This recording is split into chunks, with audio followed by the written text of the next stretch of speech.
কুমিল্লায় এক জনসমাবেশে তারেক রহমান বলেন, চট্টগ্রামের মতো কুমিল্লাতেও তিনি ইপিজেড বানাবেন, কিন্তু কুমিল্লাতে আগে থেকেই ইপিজেড রয়েছে এই বিষয়টি হয়তো জানাই ছিল না তারেক রহমানের এই বক্তব্যের পরেই শুরু হয় সমালোচনা। এবার তার ভুল বক্তব্যের ব্যাখ্যা দিলেন নিউ ইয়র্ক প্রবাসী বাংলাদেশি তরুণী প্রিসিলা।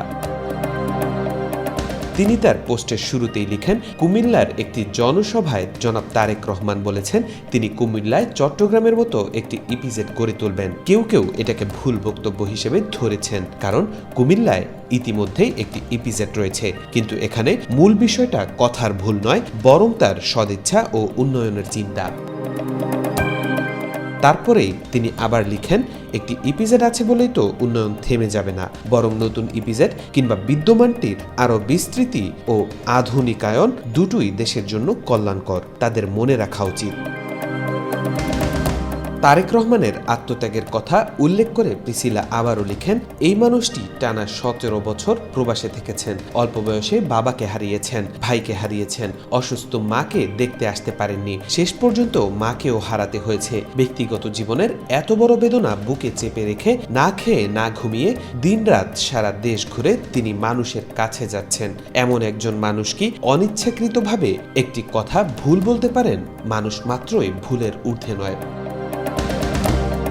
তারপরেই তিনি আবারও লিখেন, তবে গঠনমূলক দৃষ্টিভঙ্গি থাকলে এখানেও উন্নতির সুযোগ আছে। তার চারপাশে যারা দায়িত্বে আছেন, বক্তৃতার সময় সামনে রাখার জন্য একটি ট্যাব বা আইপ্যাড দেওয়া যেতে পারে, যাতে মূল তথ্যগুলো চোখের সামনে থাকে। পাশাপাশি একজন দায়িত্বশীল সহকর্মী থাকলে ভালো হয়, যিনি কোনো অনিচ্ছাকৃত ভুল হলে সঙ্গে সঙ্গে নোট দিয়ে সংশোধনের সুযোগ করে দেবেন। নেতৃত্ব মানে ভুল না করা নয়, নেতৃত্ব মানে ভুল হলে তা ঠিক করে নেওয়ার সাহস রাখা।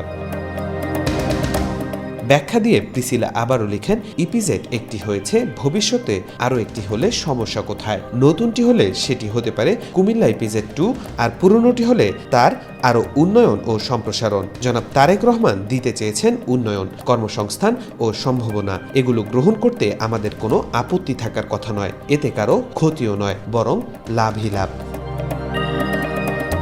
সবশেষে প্রিসিলা লিখেন, আসুন আমরা ভুলধারার প্রতিযোগিতা না করে গঠনমূলক আলোচনায় এগিয়ে যাই। সমালোচনা হোক দায়িত্বশীল, উদ্দেশ্য হোক উন্নয়ন। আমরা সবাই ভুল করি, কেউ ভুলের ঊর্ধ্বে নয়, কিন্তু যারা দেশকে এগিয়ে নিতে চায় তাদের পাশে দাঁড়ানোই জাতির জন্য সবচেয়ে বড় প্রেরণা।